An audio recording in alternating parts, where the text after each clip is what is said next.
Bonjour à tous, je vais vous parler aujourd'hui d'un logiciel, d'un simulateur en ligne en MicroPython. Il s'appelle Vocvi. C'est un projet au départ pour l'instant, mais c'est un projet qui est vraiment intéressant puisque vraiment on arrive à l'équivalent quasiment de Tinkercad en MicroPython.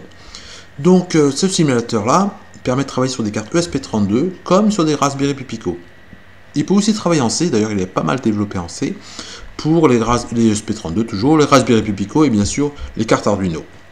Alors moi ce qui va m'intéresser, je vous l'ai dit, c'est MicroPython. Quand vous voulez accéder à la page qui permet de programmer en MicroPython sur une des cartes, le conseil, allez dans Google, tapez son nom, Vocvi, puis derrière, le nom de la carte, moi j'ai pris une Raspberry Pi Pico, et derrière vous précisez bien que vous travaillez en MicroPython. Et vous tomberez directement sur ce lien-là ou sur ce lien suivant si vous travaillez en ESP32.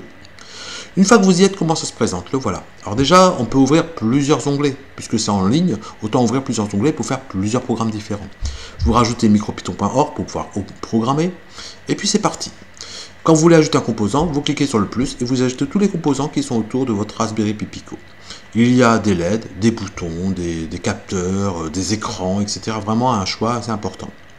Vous pouvez bien sûr changer toute la couleur de tous les fils, il n'y a aucun souci. Ensuite, quand vous avez sélectionné, chaque fois que vous sélectionnerez un composant, il y aura un petit point d'exclamation, un point d'interrogation qui apparaît au-dessus. En cliquant dessus, vous aurez accès aux informations sur le composant. Ça peut être intéressant parfois, mais aussi aux propriétés de chaque composant. Par exemple, pour la LED, pour changer la couleur. J'ai mis aussi une breadboard ici. Donc là, il a fallu que je tourne ma carte. Et pour tourner tous les composants, vous appuyez sur la touche R de votre clavier et c'est bon, ça retourne votre composant. Maintenant, faisons un montage un peu plus sophistiqué, le voilà, j'ai mis un écran OLED. Alors quand j'ai mis un écran LED, ça veut dire qu'il faut que j'aille chercher la bibliothèque SSD 1306, c'est un SSD 1306. Donc je vais chercher la bibliothèque sur mon disque dur, donc j'ai rajouté ici un onglet. Et puis j'ai ajouté simplement un télécharger sur mon fichier depuis mon disque dur, d'accord. Ensuite, mon programme, moi je l'avais déjà fait, puisque c'est un montage que je fais régulièrement.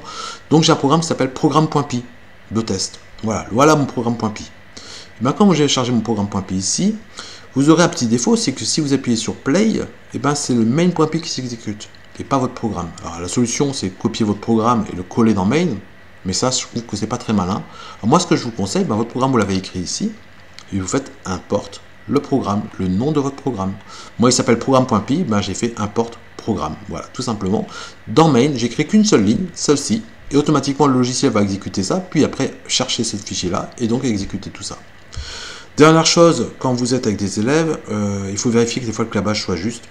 Alors pour vérifier que le clabage est juste, comme c'est dessiné en format, c'est sauvegardé sous un format JSON, et qu'on y a accès, donc vous cliquez sur cet onglet-là, et vous verrez donc la structure JSON de ce schéma-là.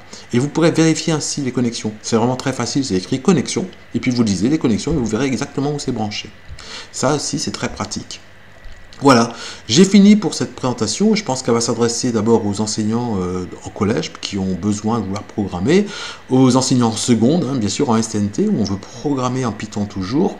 Et voilà, donc une découverte intéressante que je souhaitais vous partager avec vous.